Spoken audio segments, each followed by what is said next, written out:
Je prends quelques minutes pour vous parler d'un graffeur nantais, un jeune homme d'une trentaine d'années, qui taguait à droite à gauche, c'est un artiste sur les murs, je ne sais où, etc.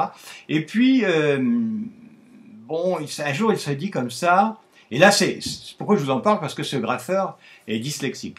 Et un jour donc, il réfléchit, il se dit, mais on tag, on graffe pour que ça soit vu de tout le monde, en fin de compte. Hein. Ces messages que nous passons, ces messages ou ces graphismes, c'est pour que ça soit vu. Et les aveugles ne les voient pas. Et ça, c'est quand même bien dommage. Et donc il renverse, si vous voulez, la question, et il se dit, mais je vais graffer pour les aveugles. Et donc il graffe en braille. Vous voyez, c'est très original.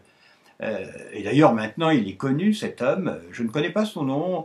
Il graffe sur un pseudonyme qui s'appelle The Blind, je crois, ça veut dire l'aveugle en anglais. Je ne certifie pas, dyslexique. Moi, l'anglais, niet.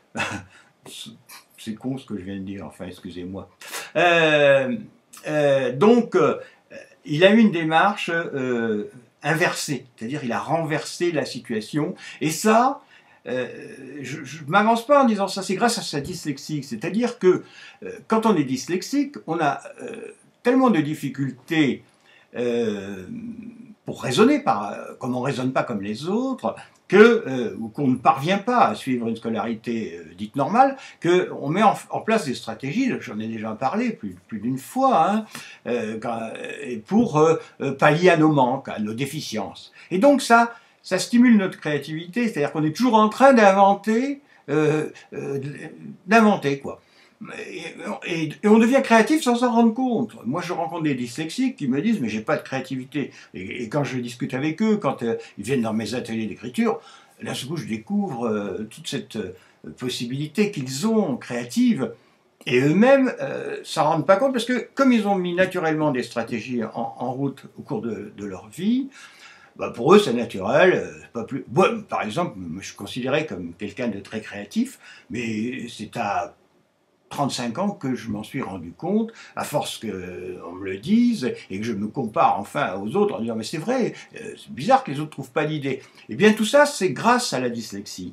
Donc, vous voyez, c'est parfois très, très positif, la dyslexie. Alors, peut-être selon le niveau de dyslexie, et je ne peux pas généraliser, mais quand même, maintes fois, il m'est arrivé de rencontrer des personnes sans savoir qu'elles étaient dyslexiques et à discuter avec elles en disant « Oh mais vous devez être dyslexique, vous, tellement d'idées qui fusaient », et la personne me disait « Oui ».